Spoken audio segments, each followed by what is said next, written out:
sila Ralph Recto, itong sila DBM, guys, anak ng kayo humuhugot ng kapal na mukha nyo. Sorry po sa salita, pero ito ho coming from the heart. Saan kayo kumukuha ng kapal ng mukha ninyo? Sa gitna ho ng anomalya na trilyong piso, magbubuwis ka na naman. At ang iyong katwiran, kalusugan namin. Nanyo! Inaabangan ko rin yan Tungkol dito po sa mga health facilities nito. Pero bago po ito, at ang ating mga importante mga mensahe, ako yung magpapasintabi lang, girl. Kasi kinikilabutan ako dito sa balitang ito eh. Hindi po naman lahat at ako po humihingi ng pangunawa sa baka po masyadong masakit na salita, no? Kayo ba'y talaga bang sukdulan ng kawalang-ihaan ninyo? Mawalang galang lang po. Sorry po, hindi naman sa lahat. Kayo ba'y manhid? Kayo ba'y walang pakiramdam? Kayo ba'y insensitive? Nagpapanukala ngayon na naman ang Kongreso. Napatawan po ng mula 6 hanggang 12%. Kumbaga, dagdagan pa. Yung kasalukuyan pong mataas ng buwis, kakataas lang nito eh. Doon po mga kapatid, sa sinasabi nga na matatamis na inumin natin, okay po naman nga sana. Diba? Pati po itong ating 3-in-1 na kape. Nagtaas na po sila ng buwis dito eh. Gusto ho nilang gawin na mula 20 hanggang 40% yung pong buwis dito. Ang adhikain nila, para daw mabawasan yung kumukonsumo ng mga matatamis na inumin. At ilagay daw sa PhilHealth yung pera. Ang ganda po ng inyong press release eh. Diba? Para sa kalusugan ng mga Pilipino. Mawalang galang lang. Ano po? Katataas lang ng buwis nito. Napakinabangan ba namin to? Eh yung PhilHealth nga, sino ba ang nag-aproba? Para payagan sila Ralph Recto, itong sila DBM, guys. Amena Pangandaman. Diba? Sino ba para payagan po ang DOH at PhilHealth Management, naghahasain yung halos 90 bilyones na pera natin. Kayo doon sa provision ng GAA, binigyan nyo ng kapangyarihan ang tanggapan ng presidente. Kaya kinuha nga po kung hindi pinahinto ng Supreme Court, naubos na ho sana yung halos 90 billion, di ba? 89.9 yan? Di namin ba kakalimutan yan? Di ba kawalang ihaan na po ito sa atin? Di ba? Hindi ka ba naiinsulto? Ito nga po pinag-uusapan yung ninanakaw ninyo Tapos magtataas pa kayo ng buwis? Para daw sa PhilHealth na naman? Anak ng... Saan kayo humuhugot ng kapal na mukha nyo? Sorry po sa salita pero ito ho coming from the heart. Saan kayo kumukuha ng kapal ng mukha ninyo? Sa gitna ho ng anomalya na trilyong piso, magbubuwis ka na naman. At ang iyong katwiran, kalusugan namin. Nanyo! Anak-anak po!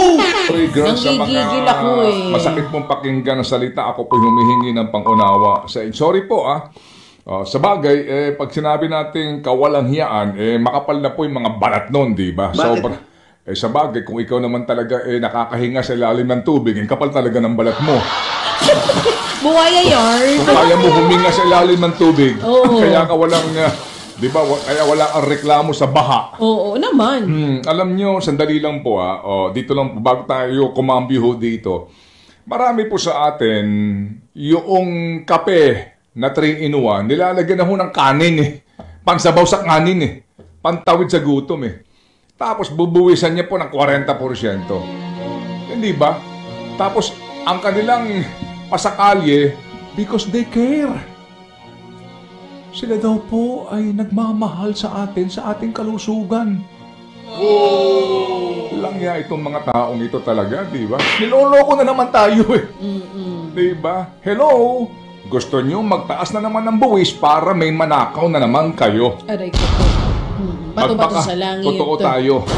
Oo nga, sabi mo gusto nyo dagdagan na naman ito para po may nakawin na naman kayo.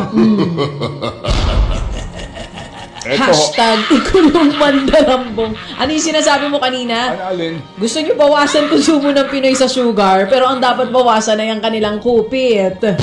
May tama ka. Bawasan nyo pagiging addict nyo sa pera. Mabuti pa po yung addict sa droga may rehab. Sa mga adik na tulad ninyo, walang rehab yan. Anak ka ng poo! Ano? Sobrang on point lahat ng sinasabi mo eh. Kuhang-kuha sobrang mo. on point It's naman really yan. on point. Kuhang-kuha mo ang gigil ng mga Pilipino. Lahat ng mga gusto naming sabihin, nasabi mo ng lahat. Ay, sorry po. Ako yung Oo. hihingi ng unawa kila Ma'am Jane, ha? Opo, sa ating mga bossing dito. Pero bawal magmura. Di ba? Oo naman. Masakit lang hong pakinggan. So, kayo pong gusto magmura, ayan, magmura na kayo ngayon. Anak ka ng poo! Ay, sorry talaga. Hello, mamaya po, ah. Panginoon Diyos. Sige, ito tuloy na- mo. Ito lang. O, sige. Ito ho, 8:41 in the morning. Ito po. So, nabanggit sa hearing nito hong sa lower house, no? 400 out of 600 special health centers. Ang sabi po dito ni ASEC, ano pangalan niya kanina? Domingo. Ang tawag daw po dito ay Super Health Center. Wow! Ang halaga po nito, sa GAA. Tatlo ho ito. May 8 million, may 10 million, may 12 million. Ipagpalagay na po natin, inaamin ng DOH na doon sa naipatayo, ito po ay 2023 na record at COA report ito eh. Doon po sa 600, 400 po mga kapatid ang hindi nagagamit. Nakatenga lang. Ipagpalagay natin, girl, magkano kwentada mo dito? 400 ito. Ipagpalagay na lang po natin na 8 million ang bawat isa. Magkano to? Kung 8 million times 400, 3.2 billion pesos. Nakita po ninyo. Tanong, sino may kagagawan nito? Hindi daw po DOH. Sinasabi, insertion na naman ang kalamihan dito. Ngayon lang lumitaw. Sus, eto na. Okay. Insertion. So bakit nangyayari na walang tao? Sabi po ng DOH, kasi dapat dito ho, merong Memorandum of Understanding kung saan po naman mga kapatid, sasabihin po ng DOH, o sige kami magpapatayo ng facility, bibigyan namin kayo ng gamit, malaking bagay ito health center ito eh. Pero yung tatao dyan na health worker sa LGU, paano naman nangyari na nagpatayo ka kung ikaw yung LGU, magpapatayo ako ng health center tapos hindi ko naman lalagyan ng mga health workers? Ito yung sinasabi nga mismo ni Secretary Solidum kahapon, di ba? Bago ka maglaan ng pera sa proyekto, yung proyekto na pag-aralan. Pag-aralang maigi. So, dito mga kapatid, lumalabas na naman, na supplier-driven. Meaning, basta magpatayo ka dyan, DPWH daw po ang in charge para na naman sila maka-kickback doon sa kontrata. Ito na naman yun eh.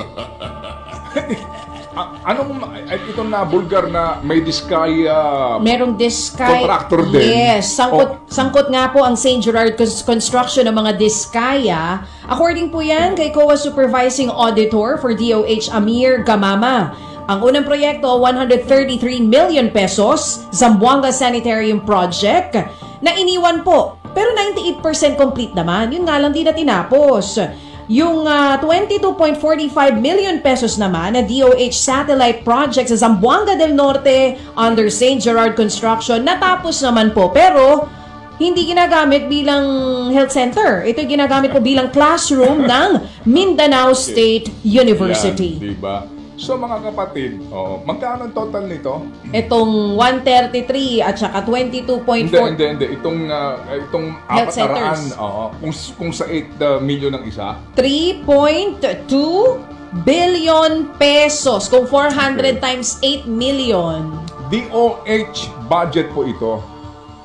Ulitin ko lang hindi DOH hospital ang heart center. Pero kung pupunta ka ngayon doon, para sa iyong pagpapa-opera sa iyong puso, baka ang schedule mo March na next year. Sa kawalan po ng operating room. Pupunta ka sa PGH, pupunta ka sa government hospital para sa MRI. Ang report nga dito ni Ma'am Ruth, di ba? Abril na next year, yung available slot. Sa kawalan po ng equipment, nakita mo itong mga, hindi ba? Nagwawaltas kayo ng pera eh.